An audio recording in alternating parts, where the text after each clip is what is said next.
Olá, olá, boa noite, salve, salve nação santista. Eu sou o Giovanni Martinelli, começando mais um boletim do Diário do Peixe, com as últimas informações do nosso glorioso alvinegro. E hoje, mais uma vez aqui, o nosso boletim vai contar com a participação da nossa colunista, a Isabel Nascimento, a imparcialmente santista. Daqui a pouco ela está entrando aqui também para conversar com a gente, né? Nossas lives às quintas agora ficaram aqui no Facebook. Eu estou até meio debilitado, mas vamos tentar seguir por aqui, que eu acho que é importante participar todos os dias aqui com vocês, né? Estou com um pequeno problema ocular, mas vamos lá que tem muita coisa para a gente conversar aqui. A Isabel já entrou, vamos chamar ela aqui para vir participar aqui da nossa live.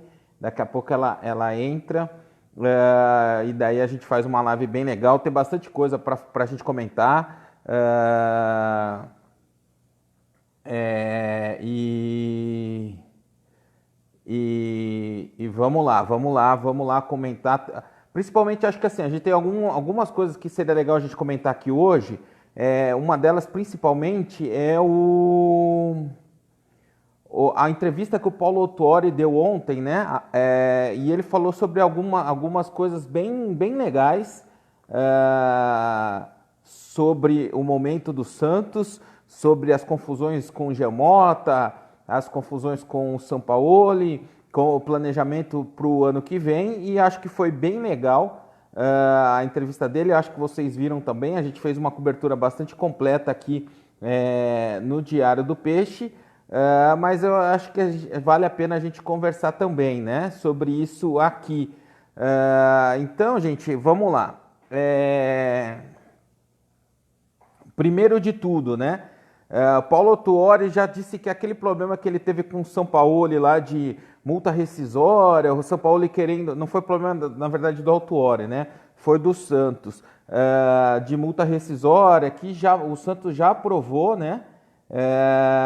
Então já resolveu essa situação, não tem mais esse risco que tinha do São Paulo sair sem pagar a multa rescisória, que era um grande temor que a gente tinha, né?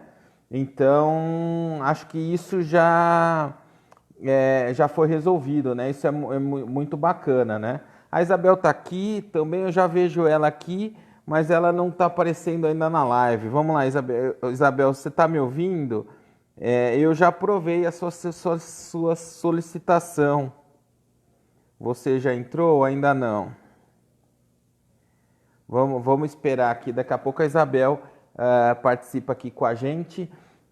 Mas tem muita gente aqui, ó. Vamos lá, vou tentar ler um pouquinho todo mundo que está participando aqui, ó. O Tiquinho Oliveira Costa, o Felipe Souza, o Nerivaldo Nunes Júnior, o Rafael Becorrosso, quem mais? O Adílio Ramos, o Adilson Batista de Oliveira, quem mais está aqui?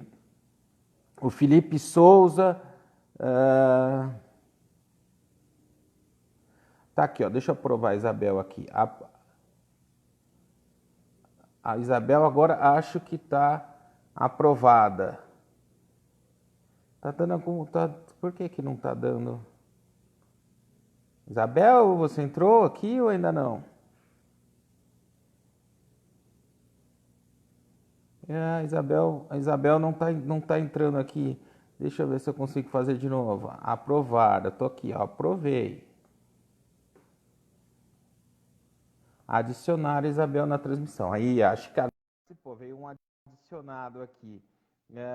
Então vamos lá. Jeremias Júnior Gomes está aqui, Adelson Pereira, José Caferro, Igor Alexandre. Agora sim, estou vendo, adicionada a Isabel aqui na nossa live. Agora Agora acho que foi. fica mais fácil. Então, vamos começar, Isabel. Tem bastante gente aqui, mas eu vou primeiro dar uma boa noite para você. Eu comecei falando aqui sobre a situação, a entrevista do Paulo Autuori ontem, né?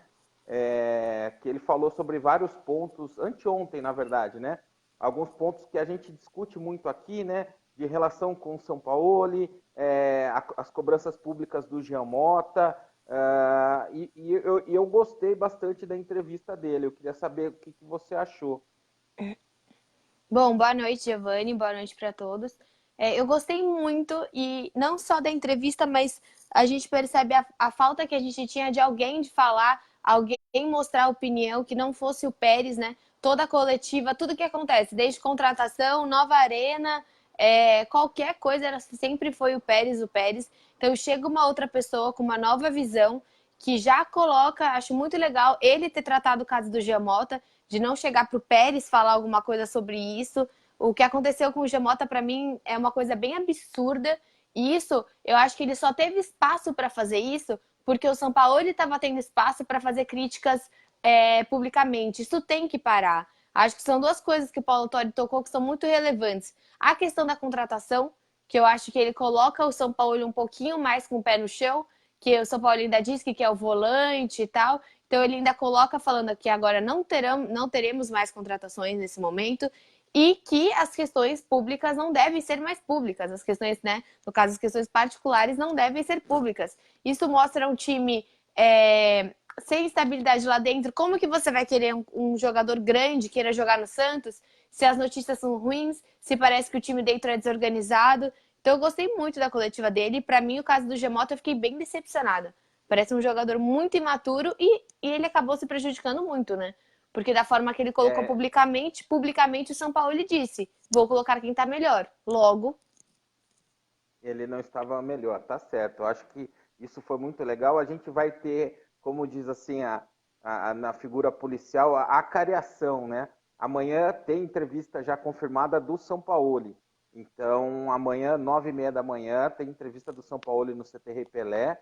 Então, ele vai falar, vai poder falar sobre esses assuntos, né? Então, já recomendo vocês acompanharem aí o diário amanhã, logo pela manhã, que deve ter algumas coisas interessantes. Vou dar boa noite aqui, muita gente entrando já, 98 pessoas. O Wagner Felipe Silva, boa noite. A Tanner antecipou mesmo 25 milhões para o Santos? Na verdade, Wagner, ela antecipou parte desse valor. Uma parte o Santos já tinha recebido. Só para vocês entenderem, pelo novo modelo de transmissão de acordo de TV, até mesmo com a Tanner, era assim, os clubes que têm acordo com a Tanner tinham em torno de 140 milhões de reais para receber. E eles tinham decidido que seria mais ou menos como no brasileiro.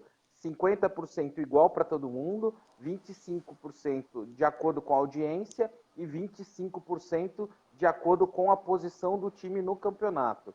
Só que daí, alguns times, como essa parte aí que dá 50%, que é os 25% da audiência, os 25% da premiação, só seriam pagos e conhecidos, né? No final do campeonato, os clubes se reuniram, eles fizeram um acordo e dividiram esses 70 milhões que sobraram aí de forma igual. Então, assim, não vai precisar esperar o resultado. Então, todo mundo ganhou em torno ali de 12 milhões e meio. Então, essa foi a questão. O Santos já tinha ganho mais 12 milhões, mais as luvas, né? Que já tinha recebido antes, e agora fez um acordo para essa situação aí da Tanner. Boa noite ali para o Rafael Almeida, para o Davi Loberski. Apareceu alguma coisa aqui que está sumindo a minha tela agora, eu não estou aparecendo. O Leandro Carvalho está aqui, manda um abraço para o André Pereira de Vilhena, Rondônia. O Rafael Leite dando parabéns para o trabalho da gente aqui. O Eugênio Goulart, como ficou a concessão do Pacaembu pelo Santos? Na verdade, vai ser no dia 25, dia 31, a empresa tem até o dia 31 para fazer o pagamento, então ela tem a prioridade. Isabel, vai ficar por enquanto só você na tela aí, porque eu não sei por que eu não estou aparecendo aqui. Mas tem essa situação aí do Pacaembu só no dia 25. Eu vou tentar resolver isso do meu vídeo enquanto isso. E eu estou tentando responder todas as perguntas aqui. Isabel, vamos aproveitar que você está aqui, que você gosta, né? Duas boas notícias do futebol feminino, né? As Sereias ganharam ontem o primeiro jogo da Ferroviária lá em Araraquara, e também hoje o time classificou para as semifinais do Sub-18, ganhou do Flamengo de 4-0.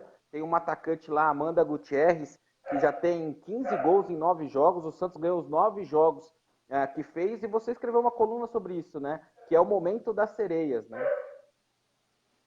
sim, eu acho que é o momento, o que a gente está passando agora é o momento para se aproveitar. Se você gosta de futebol feminino, se você se interessa, se você é santista, é o que eu falo, se existe era Neymar, era Pelé, essa é a era Sereias.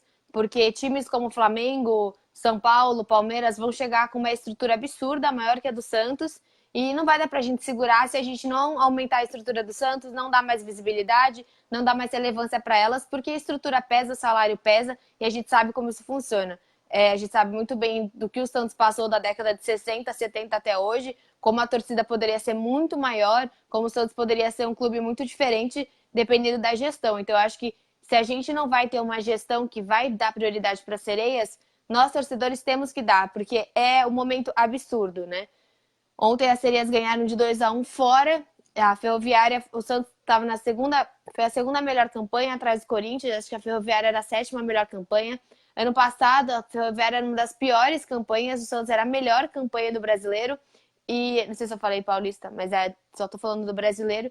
E o Santos foi desclassificado ano passado, como sempre, né? Como o Santista tá bem acostumado nos pênaltis.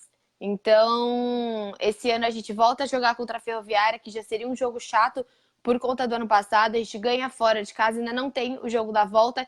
E uma coisa legal é que na próxima semana tem um clássico, que vai ser no Pacaembu, Santos e São Paulo.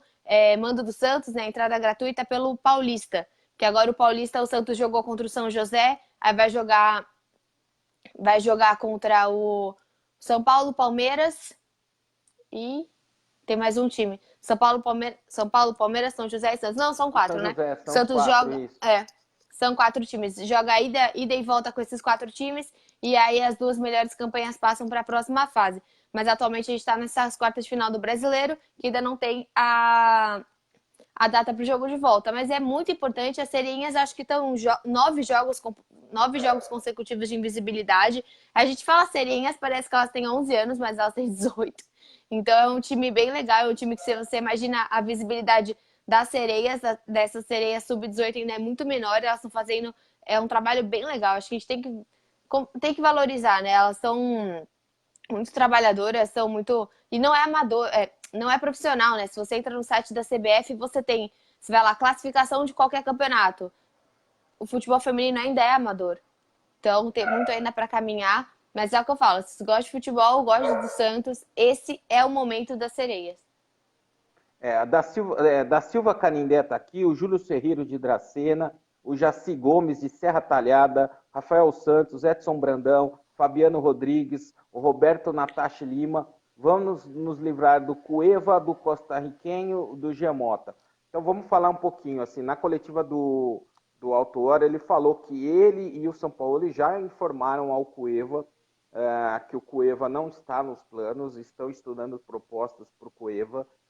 O Cueva hoje, ele voltou aos treinos, ele tinha sido liberado por 2 dias para acompanhar a filha dele, que está no hospital. A gente, imagino que talvez vocês tenham visto também um vídeo hoje do Cueva encontrando a filha dele, que está internada na UTI ainda. Ela nasceu prematura com 30 semanas apenas. Então, assim, eu acho que assim, como eu estava discutindo em outros fóruns, imagina, ainda mais nesse momento, que eu acho que o Cueva não tem cabeça para desenvolver todo o seu futebol e pensar só no Santos. Eu sou pai, eu sei como funciona isso, quem é pai sabe como é. Agora, o ponto é o seguinte, eu acho que nunca o Cueva foi culpado de nada. Na verdade, assim, ele sempre foi desse jeito. Para mim, é a culpa de quem decide contratar, quem indica e quem paga 26 milhões por ele, né, Isabel? Achando que vai mudar porque vai chegar na Vila, vai beber água do CT e vai mudar, vai ser uma pessoa que ele nunca foi na carreira dele toda, né? Você concorda comigo ou não? Sim, eu concordo. Eu acho que a gente pode comparar muito quando eu falo até do Borja, né? O Borja não é culpado pelo dinheiro que o Flamengo, desculpa, que o Palmeiras pagou por ele. E a gente sempre vai, infelizmente, por conta de ser o Santos, né? A gente tem normalmente a gente paga, não é um time que costuma gastar muito em jogadores muito por causa dos meninos da Vila, né? Então, a partir do momento que o Santos investe 26 milhões, a gente já coloca um peso absurdo em cima desse jogador. E aí ele não começa a não render, a gente já olha para ele com aqueles olhos de Damião e tal. Então, acho que assim, o que o que o Cueva está mostrando para nós hoje não é muito diferente do que ele já tinha mostrado para o São Paulo. Então, ele sempre foi um jogador meio displicente, ele sempre foi um jogador que gosta da noite, seja para se divertir, seja para tomar uma cerveja. Ele sempre foi um jogador com problemas para manter o físico. Então, é o que você falou. Nada do que ele está demonstrando é algo que a gente não esperava dele. E quem escolheu pagar esses 26 milhões foi o Santos, foi o Pérez, foi o São Paulo. Eu não creio que o São Paulo tenha falado que 26 é ótimo, mas eu também acho que talvez para o São Paulo 26 não era uma quantia exorbitante. Que talvez ninguém tenha chegado para ele e falado: olha, a gente nunca paga esse tipo de valor. A gente não tem esse dinheiro. Tanto que ele continuou pedindo.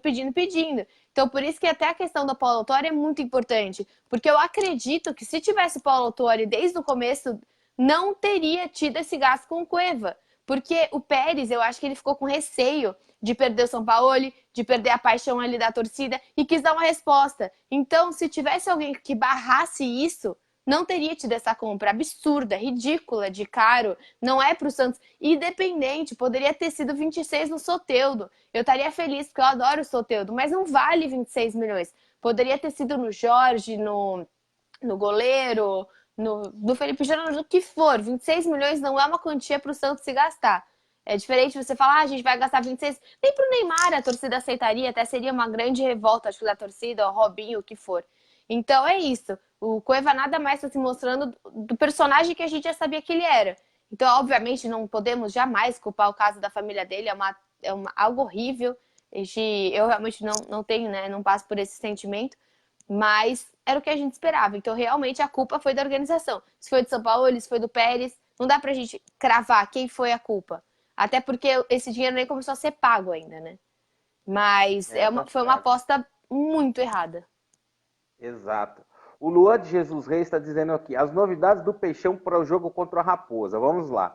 Felipe Aguilar está suspenso. Sem o Felipe Aguilar, ontem, o São Paulo, uma pequena parte do treino ele deixou a imprensa ver, e daí ele estava treinando o sistema defensivo com o Vitor Ferraz, o Lucas Veríssimo, o Gustavo Henrique e o Jorge, o que é o normal, né? A gente está tendo algumas outras informações que, por exemplo, o Luan Pérez é um jogador que está treinando bastante como lateral esquerdo, já que o Felipe Jonathan virou um meio-campista mesmo, né? Então, o Luan Pérez tá treinando como lateral esquerdo. Então, eu não duvidaria dele fazer o que ele fazia com o Veríssimo no lugar do lado esquerdo, com o Luan Pérez, e daí os três zagueiros dele seriam o Luan Pérez, Gustavo Henrique e Lucas Veríssimo, e o Vitor Ferraz jogaria como o Jorge, mais ou menos, jogou no último clássico, né? Fazendo uma linha ali no meio. Eu acho que essa é uma possibilidade. O que a gente tem ouvido também é que tenha uma disputa ali no ataque. O Aldelis não foi bem no último jogo, né? O São Paulo pediu até para um menino que chama Wesley, que estava jogando no Sub-20, para subir, para treinar com um time profissional. Ele é um atacante de lado, joga pelo lado direito, pode ser uma possibilidade também, mas assim, amanhã é o treino mais importante da semana, que é o treino da sexta-feira, né, 2 dias antes do jogo. Então amanhã talvez a gente tenha uma situação um pouco mais clara sobre isso. Mas Isabel, você sabe, né, você participa das lives aqui direto, você sabe que, por exemplo, eu defendo muito o Vitor Ferraz, né? E eu acho que ele fez falta bastante no clássico, né, Isabel? Você não achou? O Vitor Ferraz é o famoso, eu até falei isso no meu último vídeo. Ruim com ele, pior sem ele. Porque Exato, exato. ele é o tipo de jogador que ele é importante sim pro elenco. É...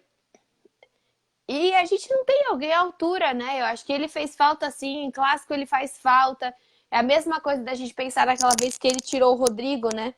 Ele tirou o Rodrigo no clássico contra o Palmeiras também. Tem algumas peças que você tirar em clássico são complicadas. Até você tá falando do menino, né, do Luan Pérez, mas eu não sei se ele vai conseguir colocar, quando que vai conseguir colocar esse menino. É o que a gente falou na última live, né? Se você não tá colocando num 5-0 contra o Goiás, né, enquanto tava ali 5-0, como que você vai colocar no Mineirão? Uma torcida desesperada no rebaixamento, maluca, praticamente fora da Copa do Brasil, porque perdeu em casa contra o Internacional. Então, existem contratações, elas chegaram, até o São Paulo falou que não chegou na hora que ele queria, mas agora é um momento péssimo para fazer testes. Uma coisa é você mudar de posição, tal, você colocar o Felipe Jonathan, já é uma peça conhecida. Você colocar um novo menino é muito difícil. No Mineirão vai ser difícil. Talvez depois o Fortaleza em casa, até agora que perdeu o técnico, possa ser, mas depois acho que a gente vai ter o quê? Eu não sei a ordem, mas é Atlético Paranaense, Flamengo e Chapecoense. São jogos complicados. O brasileiro é complicado, né? Então, É. é o que, exatamente o que a gente falou. Se você não coloca num 5-0. Isso que eu gostei da entrevista do Autuori ontem, né? Acho que foi até anteontem, que ele falou, mostrou que ele está muito claro nisso, né? Falou assim, um time que contrata 14 jogadores, você tem que perceber que alguma coisa no ano anterior não funcionou. Que não dá para fazer isso. Falou mas que ele já falou, que o São Paulo falou que demora tempo para o jogador se adaptar ao estilo dele, mas que ele já falou que, infelizmente, até pelo calendário, no futebol brasileiro vai ser muito difícil ter o elenco fechado em janeiro ou antes da pausa das férias, alguma coisa assim. Ele falou Até que porque o calendário atrapalha, né? o futebol brasileiro ele funciona de uma maneira contrária ao europeu, né? Então agora que a janela Exato. está aberta do europeu, então agora que os nomes que não foram muito bem na temporada, por exemplo, o Daniel Alves, o Juan que chegaram agora para o São Paulo, o é que o Balotelli não vai vir, né? Mas esses O jogadores que Balotelli ficou no cheirinho. ficam, mas esses jogadores que quase chegaram ou que chegaram, vem agora, vem o quê? Agosto, né? O Rafinha chegou faz pouco tempo, o Ramires também. Tem jogadores muito grandes que estão chegando nos times e só chegaram agora, porque a nossa janela é diferente. Não tem como em janeiro você ter um elenco. Por isso que eu acho, esse ano é É isso. relevante, mas o ano do Santos com o São Paulo é 2020. Concordo plenamente com você. Isabel, tá o Rafael Almeida aqui, ó, ele está perguntando uma situação que vale a pena a gente conversar. Eu falo assim, qual a opinião de vocês sobre vai ganhar do Cruzeiro ou já começa a vacilar? Eu acompanhei bastante o Cruzeiro nesses últimos dias para entender mais ou menos o que estava acontecendo, né? Eles vão ter a estreia do Rogério Ceni contra a gente. Eles colocaram ingressos a R$ 4. Sócio do Cruzeiro vai pagar ingresso a R$ 4 apenas para ir para esse jogo. A torcida do Santos vai pagar 60. Então, o que acontece? Vai ter estádio cheio e vai ter motivação pela estreia do Rogério. Só que o próprio Rogério foi muito consciente na coletiva, né? E ele disse assim, olha, o meu estilo de jogo é um pouco diferente do que o Cruzeiro estava jogando, vai ter que ter muita intensidade. E ele elogiou bastante o São Paulo, ele lembrou até que ele foi acompanhar treinos do São Paulo em Sevilha, quando o São Paulo estava lá, né? Só que assim, esse estilo do Rogério não casa com os jogadores que o Cruzeiro tem. Porque se você olhar, você tem ali o Cruzeiro, Thiago Neves, você tem Fred, você tem Henrique, são jogadores, Robinho, são jogadores de muita qualidade técnica, mas que não tem essa entrega, essa intensidade. Então, assim, eu não sei exatamente qual vai ser a escalação do Rogério, porque se ele for na ideia dele, provavelmente ele vai barrar algum desses caras. Lá em Minas, por exemplo, estão achando que ele vai entrar com um atacante de lado que é rápido, que é o David, que tem uma característica mais próxima do que ele gosta. Mas é muita ainda especulação. Por isso, eu acho que o Santos tem uma vantagem grande. O Santos, com erros e acertos, o São Paulo errou no clássico, né? Mas é uma equipe pronta, né, Isabel? Que sabe como jogar, sabe o que quer e vai pegar um time que ninguém sabe o que espera, parece que é o primeiro jogo da temporada, né? Então eu acho que isso é uma vantagem muito grande para o Santos. Na coletiva do Ceni, ele até falou, né, que ele não gostaria de pegar o Santos agora. Que o ideal para ele não era pegar. Ele fala que é um dos times mais vistosos do campeonato, é um dos times mais ajeitados. Até porque muitos times, desde que a gente tem o São Paulo, já trocaram de técnico. Até por isso que o São Paulo está falando do calendário, o Jorge Jesus para o Flamengo chegou agora. É muito difícil o Flamengo. tem um baita elenco, sim, mas o Jorge Jesus também tem o estilo dele de jogar, como o Ceni também tem. E eu acho, o Ceni é um cara muito sério. Até quando a gente estava naquela, não sabia qual seria o próximo técnico, eu gosto do nome dele, eu acho ele uma pessoa muito séria no trabalho dele. Eu até tive só um comentário. Naquele curso que eu fiz, eu tive uma palestra com a Renata Ruel, que agora até é a comentarista dos canais ESPN, de arbitragem. Daí eu falei com ela, perguntaram, né? Quem que é a pessoa mais chata para arbitrar? O jogador mais chato ali que você não gostava? E ela falou, cara, era o Rogério Ceni. E não porque ele era chato, mas porque ele sabia todas as regras. Então o cara argumentava tudo, tudo, tudo, tudo. Diferente, ele falou, não é um Dudu, não é um Chorão, não é esse tipo de jogador. Mas é porque o Rogério Ceni sabia tudo, tudo. Ele sabe argumentar, ele sabe o que ele tá falando. Então, eu acho que é um cara muito sério. Vai ser um jogo muito complicado para o Santos, principalmente porque o Cruzeiro está numa fase absurda. Se eu não me engano, o Cruzeiro é um time que nunca caiu e vai provavelmente cair da Copa do Brasil. Provavelmente, né? Vai cair da Copa do Brasil. E tirando isso, internamente o Cruzeiro tá nojento. Então, assim, tem a parte que quando é o que a gente passa, né? O que a gente falou hoje. O interno mostra pro externo. Por isso que o Paulo Autuori tá com tanto cuidado na parte interna do Santos, porque não pode mais ficar passando isso para fora. E a partir do momento que o Cruzeiro, que tem, né, todo caso de Itália Machado, todo caso de prisão, de corrupção, então é uma fase muito difícil. E é o que você falou, tem muitos medalhões no Cruzeiro, né? Então, para ele bancar, colocar o Fred no banco, legal, mas é a mesma coisa de você colocar, quando eles falavam que o Abel colocava a Rascaeta no banco, é a mesma coisa do Santos, deixar 26 milhões no banco com o Cueva. Vai ser um jogo difícil, mas o Santos está muito mais estruturado, não tem nem comparação. Eu cobri, em cima disso que você está falando do Rogério Ceni, eu cobri o São Paulo 2 anos e meio, quando o Rogério estava lá. E eu posso dizer assim, que eu já estou com quase 20 anos aí trabalhando com futebol. É sem dúvida alguma o jogador mais profissional com o qual eu trabalhei. Ele é muito profissional, por isso que até tem muita gente, jogador que não gosta dele, porque ele é muito correto, ele faz tudo que tem que fazer. Eu acho que ele vai se tornar um dos principais técnicos do Brasil em pouco tempo. Também acho que ele seria um bom nome para o Santos no futuro. Então, assim, acho que isso é muito legal. E por isso, eu vou aproveitar esse negócio que você comentou da Renata, de falar de regra. Por isso que, por exemplo, eu estou muito, cada dia mais fã do Carlos Sanches, porque ele mostra que ele é um cara muito inteligente. Não sei se vocês repararam, no jogo contra um desses jogos na Vila, acho que foi contra o Goiás, teve um jogador do Goiás que deu uma entrada no Soteldo, e tomou cartão amarelo. E daí o Soteldo foi atendido no gramado. E o Soteldo já estava saindo, porque ele foi atendido no gramado. Aí o Carlos Sanches pediu para ele parar, conversou com o árbitro, falou para o árbitro, ele tomou cartão, ele não precisa sair. E não deixou o Soteldo sair, o Soteldo já voltou para a jogada, porque a lei mudou agora, né? Se o jogador que é atendido, se o cara que fez a falta tomou cartão amarelo, ele não precisa mais deixar o campo. Isso que você vê detalhes do cara que está focado, o cara que está prestando atenção, o cara que tem leitura de jogo. Eu achei isso muito bacana e por isso cada vez mais eu sou fã do Carlos Sanches e acho que ele tem que ser o capitão do time, né? Tem assim, o José Luiz Freitas está fazendo um monte de elogio para você aqui, Isabel, muito legal. O Aparecido Vargas da Silva está aqui também, o Giovanni Mota, o Edilson Pires de Carvalho, o Josiel Fonseca, o Lucas Russo, falando do planejamento do Autuori, falando sobre implementação no sistema de jogo desde a base. Isso foi muito legal e também vocês ficaram sabendo em primeira mão no Diário do Peixe.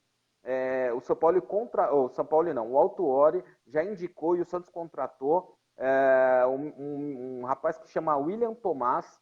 Ele foi responsável pelo departamento de inteligência do Atlético Paranaense por 5 anos e ele chegou no Santos justamente para fazer esse trabalho de padronizar todas as categorias, aproveitar o que o São Paulo está fazendo, como o Paulo Autuori disse na entrevista, né, que casou muito com o perfil do Santos, e ele quer replicar esse modelo de jogo para todas as categorias do Santos.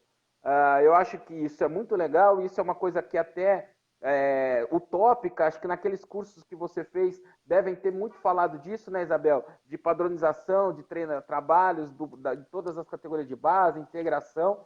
E eu acho muito legal o Santos estar pensando dessa forma. Espero que isso realmente aconteça. William Tomás é o nome do cara. Terça-feira ele estava num seminário que a Federação Paulista de Futebol promoveu no Museu do Futebol, e lá, assim, todo mundo que participou ficou muito bem impressionado com a capacidade dele, e ele é um cara muito respeitado no meio. Então, assim, isso é um caminho muito legal que o Santos está seguindo, né, Isabel? Eu acho, até porque quando a gente foi contratar um novo técnico, a gente falava de, sei lá, as pessoas, falava do Sampaoli, falava do Abel e falava do Zé Ricardo. E as pessoas falavam, cara, mas qual é o estilo de jogo do Santos? Porque vocês estão querendo contratar três jogadores totalmente diferentes, três treinadores com ideias diferentes. Então, quem que tem que se adaptar em quem? Você vai adaptar 30 jogadores, 22 jogadores para um ideal, ou você vai contratar um técnico que já pensa igual? É meio caminho andado. Então, assim, é óbvio que o São Paulo, quando ele fala, tem que chegar uma peça, ela tem que se adaptar ao meu jogo. Até ele comenta que talvez o Jobson não se adapte tanto ao jogo dele tão intenso. É claro, existe condicionamento, existe outras coisas. Mas o São Paulo ele entrou num time correto. Igual você acabou de falar da questão do Rogério Ceni com o Cruzeiro. Faz sentido. O tempo que você demora para você contratar um Jair Ventura para o Santos, por isso que, assim, até ele adaptar a ideia dele pro time, por isso que deu tão errado. Por isso que foi tão ruim. Tudo bem, ele jogou, né, aquela coisa, não, no Botafogo ele fez milagre, então é isso. O perfil dele é milagroso. Não, e daí que é retranca, e daí que é ofensivo, que a gente quer milagre. Então, assim, precisa de uma pessoa que seja contratada para o ideal do time. Até eles estavam comentando nos últimos tempos, o Atlético Paranaense está crescendo muito. Quem era Atlético Paranaense 10 anos atrás? Se você até você pega times que estão em algum tipo de decadência, sei lá, o Vasco. Hoje, a história do Vasco, o Vasco é muito maior que o Atlético Paranaense. Mas daqui a 50 anos? Porque o Atlético Paranaense vem batalhando nas competições. Ah, é só Sul-Americana. Ah, mas vai ganhando aqui, vai ganhando ali, vai pegando um monte de jogador que os times não querem, vai fazendo um time competitivo. E eu acho que é o que você falou, a partir do momento que você tem uma ideia de jogo, você contrata as pessoas para a sua ideia de jogo. Você não contrata as pessoas para modificar ela. Você não contrata nomes, você contrata peças que agregam. E você tem uma ideia, um cara do Atlético Paranaense, eles mudaram, né? Reformularam desde o escudo. Acho legal todo mundo ficar brincando do Atlético, mas é legal, porque você lê Atlético, você já sabe qual é, faz sentido. Ah, mas é qual? É o Mineiro? É o Goianiense? Não, é o Atlético, já é o Paranaense, é o Furacão, você já sabe quem é. É uma identidade do time. Então, é uma pessoa que pensa mais jovem, combina com o Santos. A ideia do Santos, até desde a comunicação até o marketing, é muito legal. O Santos eu sempre elogio. O YouTube do Santos é um dos canais mais vistos, é um dos maiores canais, mesmo não tendo uma das maiores torcidas do Brasil, é um dos maiores canais, é incrível. E esse contato, essa personalidade que o Santos está tendo, isso é muito legal. Assim, aí em cima desse assunto, né? A gente tem um negócio como o Cruzeiro, que a gente comentou aqui, que teve uma ruptura grande do que é o Mano para o que é o Rogério Ceni. A gente tem que fazer um elogio ao nosso rival, né?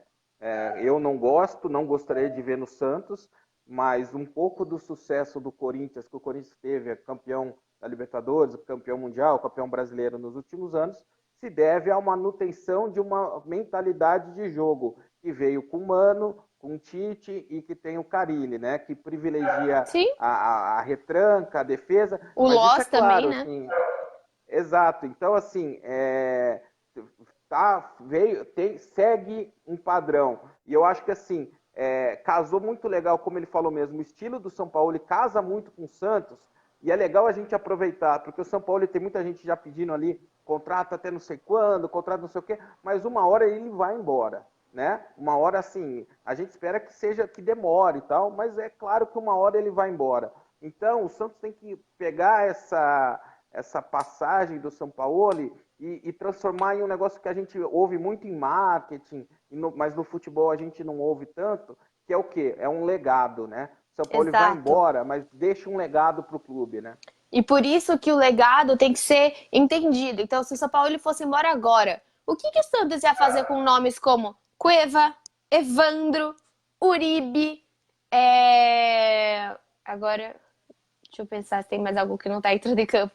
Por isso que esse legado humano, ele também é muito importante. Por isso que eu valorizo novamente a fala do Autuori. A gente tem que contratar com sabedoria. Porque não é só contratar e colocar no campo e acabou. Esses 3 nomes, como Cueva, eu tô coitada, eu tô falando do Evandro, mas é que eu realmente não gostei muito dele entrando, mas ele ainda pode mostrar muita coisa. Tô sendo preconceituosa. Mas a gente não pode colocar. Deixa eu reformular. É, o técnico, quando ele vem, ele não deixa só uma ideia, ele deixa um legado ideológico, ele deixa um legado humano. Porque a partir do momento que você faz um contrato de 4 anos, você está deixando para outros gestores, para outros técnicos, a continuação disso, dar uma continuidade para isso. Por isso que é tão relevante quando o Autori fala: contratamos 14, precisamos pensar mais nas contratações. Quando elas vão chegar, na relevância dessas contratações. E teve uma outra frase que ele falou, eu tinha salvo aqui, perdi, que ele fala: quanto mais a gente contrata de fora, mais a gente tira o mérito de quem está dentro, dos jovens, da base. Então é muito legal isso, é o que você falou. Tem que ter uma continuidade de pensamento, uma continuidade. O Santos é assim, não adianta. E outra, quanto mais você muda, mais tempo você perde, mais dinheiro você gasta. Coisas que o Santos não tem. O Santos está há muito tempo sem ganhar um título relevante e o Santos também não tem dinheiro. Exato. O James está perguntando aqui se já esgotou os ingressos. Ainda não, mas deve esgotar nos próximos momentos. Aí até agora, final da tarde, tinha 10.700 ingressos já vendidos. O Santos tá vendendo em bilheteria em torno de 11.700. Eu entrei antes de começar a live no Futebol Card e tinha 2 setores que ainda tinha ingresso, que era a cadeira do fundo e a arquibancada superior ali no fundo. Eram os únicos 2 setores que ainda tinham ingressos, né? Mas vai estar lotado contra o Fortaleza, o que é muito bem, né? Só uma coisa sobre o que você está falando, a gente sempre reclamou, né, do Santos não colocar os ingressos à venda com antecedência. Então, mais uma vez, acho muito legal isso. Tem que colocar antes mesmo, porque a torcida ela tá apoiando os últimos 2 jogos em casa e já tá apoiando, já tá demonstrando que vai apoiar nesse jogo contra o Fortaleza. Então, muito legal. É inteligente, tem que colocar esses jogos à venda antes, independente de resultado, porque a gente sabe, se tiver um resultado ruim no final de semana, é claro que desanima o torcedor a ver o Santos no próximo jogo. Então, uma boa atitude da diretoria já ter esses ingressos para vender. É isso aí. O Carlos Silva está aqui precisando de um 9 de verdade. Não vem mais esse ano. E um 10 também ele está dizendo, né? Marcos Celes, fora Cueva, fora Brian Ruiz. O Aldo Ferreira de Assis, só não podemos contratar técnicos retranqueiros. Eu concordo contigo.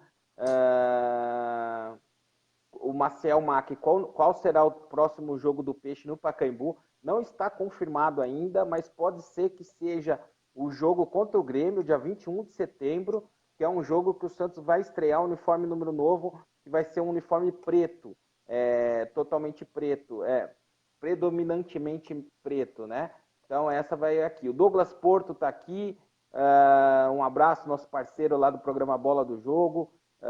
Tá bastante legal a live, bastante gente aqui.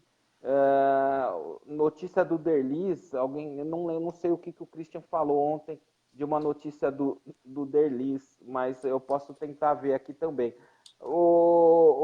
Isabel, só tem mais uma coisa do Cueva que eu tenho, na verdade, assim, tem alguém, um cara que está perguntando aqui, deixa eu tentar pegar o nome, né? O Marco Celes, lá, nosso amigo lá de Marília, né? Ele está falando que assim que sobre o Brian Ruiz e o Cueva, está comparando os dois. Mas aí eu acho que o Santos está cometendo um erro também, né? Tudo bem que agora já decidiu que vai negociar. Mas, por exemplo, o Cueva poderia ser relacionado para esse jogo contra o Cruzeiro. Ele está no clube, eu não consegui entender ainda porque o Brian Ruiz ficou esse tempo todo e um monte de gente teve chance e ele não teve. Ele tem qualidade técnica. O Cueva tem qualidade técnica. E agora estão falando que o Cueva não vai ser relacionado para o jogo de domingo, já porque está aí nesse negócio de tá à disposição. Gente, é investimento do clube. Se tem oportunidade, não vai tirar espaço de nenhum estrangeiro, porque não tem ali, né? Por que não dar uma chance para ele? Eu acho que deveria levar o Cueva por esse jogo e eu gostaria de ter visto o Bryan Ruiz com mais chances. Agora, me parece que o Sampaoli, às vezes, pega um pouquinho no pé de algumas pessoas, que, por exemplo, ele teve um problema com o Bryan Ruiz no começo do ano, revelado até pelo Pérez, né, que no primeiro treino o Bryan Ruiz chegou para ele e falou, olha, eu não vou aguentar seu treino, tá doendo minhas costas, tô com uma dor nas costas e tal, não vou aguentar, é melhor eu sair e tal. Mas a partir do momento que ele voltou, zera. Se ele voltou, é porque ele está disposto a encarar, está disposto a treinar. E eu acho que ele é, por exemplo, eu acho que o Bryan Ruiz pode, em termos de qualidade técnica, acrescentar mais que o Evandro. Eu acho que o Cueva pode acrescentar mais que o Evandro. Então, se eles estão lá, por que não dá uma chance, né? Sim, com certeza. É a mesma coisa do Jobson, né? Que fica nessa de, ele não treina, porque que também não dá uma chance. É, é que o Brian, eu também, nas vezes que eu vi dentro de campo, eu não gostei. Então, eu também não sei Uhum. dizer se ele treina bem, como que é essa questão. Mas, realmente, é muito complicado, porque o Brian ganha mais de 400 mil, é um dos salários mais altos aí do Santos, para um jogador que não joga. Mas faz todo sentido o que você falou. A partir do momento que você comprou o Evandro, que eu olho pra cara... Coitado. Mas eu olho pra cara dele, eu não vejo uma motivação, eu não vejo um cara Sampaoli jogando. Não, diferente do Marinho. Marinho chegou, você já vê um cara com garra, você já vê um cara com vontade de jogar. O Evandro chegou pra mim, é igual você falou. Se você tem o Brian, comprar o Evandro não faz nenhum sentido. É. E eu acho que o O Cueva não José vai Luiz muito por conta Freitas, da filha dele, eu acho, no pode próximo ser. O jogo. José Luiz Freitas está dizendo aqui que a gente defendia apostar na contratação do Uribe. A gente não defendia, assim, né? A gente dizia que entendia dentro das... Ninguém foi, tem que contratar o Uribe, esse cara vai resolver todos os problemas do Santos. Tanto que você fez um vídeo com o Mauro César no seu canal, né? Falando que ele tinha qualidade. A gente questionou aqui algumas vezes que ele tinha um histórico que no Flamengo ele teve algumas lesões, a gente ponderou isso também, né, Isabel? Eu não lembro da gente ter defendido, não, vai resolver todos os problemas do Santos. Você lembra disso? Não, não lembro disso. E até porque a torcida acabava pedindo muito um 9. Então eu acho que novamente a gente volta na importância do Paulo Torre. Não é porque a torcida tá pedindo um 9, não é porque o São Paulo está pedindo um 9 que tem que contratar um 9 neste momento. Tem que ver a situação do clube, qual é o 9 que vai ser contratado. Muita gente até depois falava daquele Arthur Cabral, que é um jogador que não está sendo utilizado no Palmeiras, tal, se poderia ser melhor. Mas assim, é muito fácil, depois que a gente contrata, falar que outros poderiam ser melhores. Quando chegou o Uribe, a torcida não estava totalmente falando que não ia dar certo. Eu ainda acredito no Uribe. Então eu acho que pode dar certo. Não acho que vai ser um grande goleador. Eu acho que entre ele e o Sacha, hoje o Sacha ele é o nosso maior artilheiro do brasileiro. Então tem que esperar ainda. Mas é exatamente o ponto que a gente estava falando. Não tem que contratar todo jogador que o técnico quer, porque o Santos continua. É o que a gente falou. São Paulo ele vai embora, os jogadores vêm e vão, o Santos continua. Então, se você faz um monte de contratação, quem vai ficar com esse legado humano caro e sem utilizar, como aconteceu com o Donizete, como aconteceu com o Damião, como está acontecendo agora com o Brian, como acontece com o Kleber Reis, como acontece com o Nogueira, como acontece com um monte desses jogadores. A gente tem o Arthur Gomes emprestado, a gente tem Crispim, acho que o Crispim foi vendido, mas a gente tem o Yuri, a gente tem tanto jogador emprestado também. Por quê? Porque provavelmente foi contratado sem ter uma grande utilidade no time. Então a contratação eficiente, a contratação com inteligência é diferente. Eu vou entrar no último assunto aqui, já passei da meia hora de novo para variar um pouquinho, mas eu vou juntar duas perguntas aqui. O Mauro Santos, boa noite, Isabel. Eu acho que o São Paulo não dá importância para a base e o glorioso Santos está dizendo aqui, o diferencial do Santos era a base. Toda vez ganhamos grandes conquistas, usava muito bem a base. Vamos falar um pouquinho de base, só para encerrar, e falar um pouquinho desse do São Paulo, que é uma coisa que me preocupa um pouco também. Mas vamos lá, a base ontem o Santos jogou contra o São Paulo, perdeu de 3-1 no Brasileiro Sub-20 no Morumbi, jogou muito mal mesmo, mal escalado, mal treinado. O primeiro tempo, se o São Paulo quisesse, podia ter feito um 6-7-0. O segundo tempo melhorou um pouquinho, né? E hoje o Santos ganhou do Vitória 1-0 no Brasileiro de Aspirantes, gol do Alexandre Vitan. Ainda tem uma chance aí difícil, mas tem uma chance de classificar para as semifinais do Campeonato de aspirantes. O que o Santos tem na base hoje? Por exemplo, jogaram hoje Kaique Rocha, que está naquela disputa de contrato com o Santos, e o Jackson Poroso. Foram bem, os dois foram bem. O Lucas Braga, que não é mais base, que é aquele jogador que veio do Luverdense, ele tem sido o melhor jogador do Santos nos últimos jogos no Campeonato Brasileiro de Aspirantes. Hoje foi bem de novo. Não sei se ele já teria vaga no time profissional, mas hoje ele foi bem mesmo. Agora, tem um ponto que é difícil a gente entender, que isso... só vou dar uma introdução, tá, Isabel? Porque isso vale... Eu já falei em outro grupo que vale tese de dissertação, tese de doutorado, né? Não tese de dissertação, pelo amor de Deus. Tese de doutorado. O Sampaoli, ele trabalha bastante a base, acho que é o treinador que mais trabalhou com jogadores da base em treino, ele coloca os meninos lá, os sparrings, para os meninos entenderem e tal. Só que é o seguinte, ele já deixou claro, e parece que foi assim em todo clube que ele esteve, né? Que ele começa a trabalhar mais com base a partir do segundo ano, porque ele quer colocar o menino pronto no time profissional. Ele não quer colocar o menino e arriscar de queimar o menino, né? Só que acontece que o Santos sempre foi assim, não tem ninguém, põe o moleque lá e vai ver o que acontece. E muitas vezes deu certo. E o Santos precisa disso, porque o Santos vive de venda de jogador. Então o Santos tem qualidade, tem os meninos que aparecem lá e dão conta do recado, só que o Sampaoli vai pensar, esperar o menino estar pronto. Essas duas coisas vai ter que ter uma sintonia fina aí. Você entende o que eu estou dizendo, Isabel? Você vê sentido no que eu estou dizendo?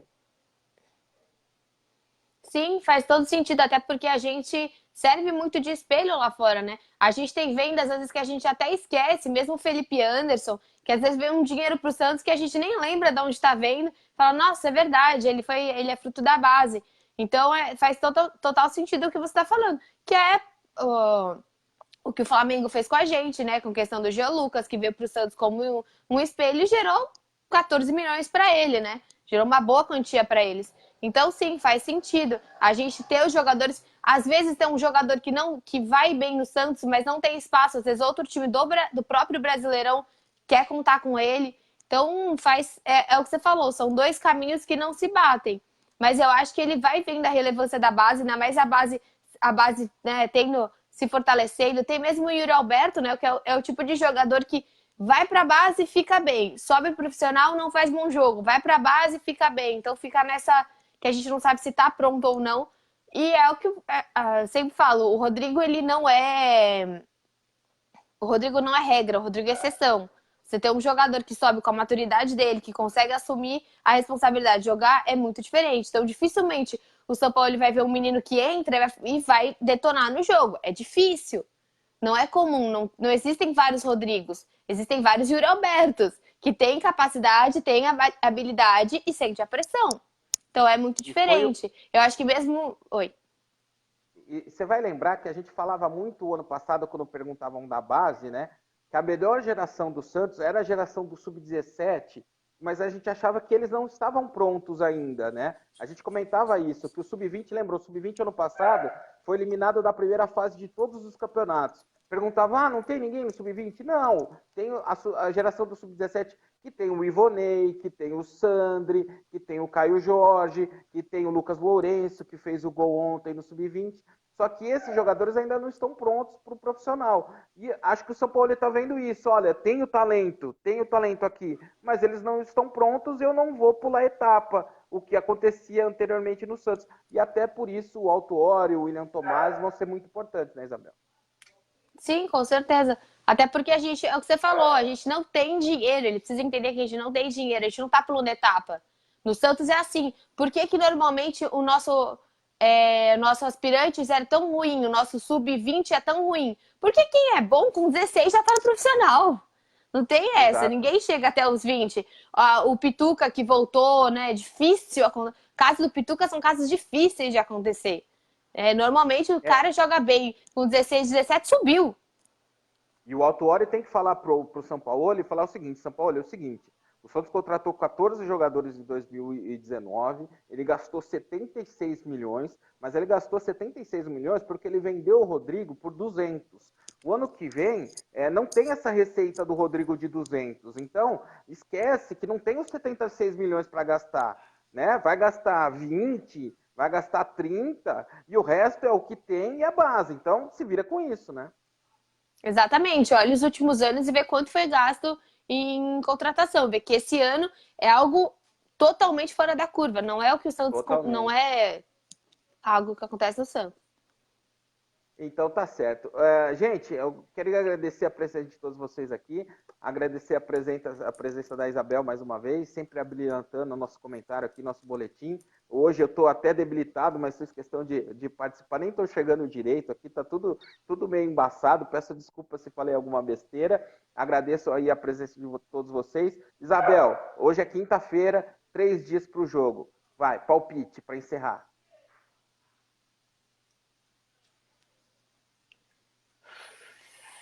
Difícil, hein? Você não combinamos antes, né? Não. Ao vivo é mais difícil, é. Não, você é positiva aí. 1-0 Santos, porque eu acho que vai ser um jogo difícil. Eu ia falar 2-1, mas o Santos quando toma, se o Santos, a gente tem muito medo, né? Porque quando o Santos toma empate é difícil conseguir ficar calmo e ir pra cima. Então, eu acho que eu vou até num jogo meio feio assim, com 1-0 do Santos. Então, eu também, eu tava no 2-1 também, sonhando com 3-1, mas eu tô lembrando, assim, tirando o último jogo do Cruzeiro, o Cruzeiro acho que fazia 10 jogos que não marcava um gol. Só que também tem o Dedé, tem uma defesa que, com o Mano, sempre foi muito difícil de ser batida, né? Então acho que Fábio, né? você deu um palpite bom ali de 1-0, vai, eu vou ser um pouquinho mais otimista, vai, um 2-0 pra gente, pra não passar sufoco, para ganhar bem ali e garantir mais uma rodada na liderança, né? Já vai terminar de qualquer forma essa rodada na liderança, mas vamos torcer para que termine mais uma e termine mais outra e termine outra e que seja assim até as 38 rodadas do Campeonato Brasileiro. Isabel, obrigado mais uma vez, uma boa quinta-feira, um bom final de semana para você, Isabel, e para todo mundo que acompanhou a nossa live aqui. Abraço, gente, até mais. Tchau, gente.